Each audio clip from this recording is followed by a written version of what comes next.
చిత్తూరు జిల్లాలోని మంగళంపేటలో నెలవైన శ్రీ ప్రసన్న వెంకటేశ్వర స్వామి ఆలయం భక్తులకు కొంగు బంగారంగా భాసలితోంది.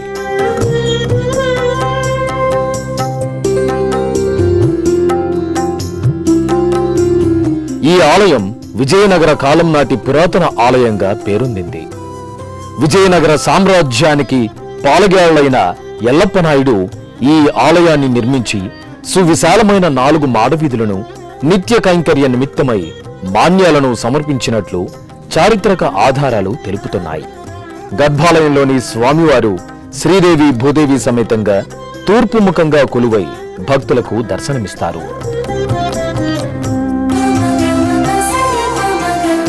ఉగాది ఆస్థానం, శ్రవణ నక్షత్ర అర్చనలు, శనివార అభిషేకాలు, తొలి ఏకాదశి ఉత్సవాలను టీటీడీ వైభవంగా నిర్వహిస్తోంది.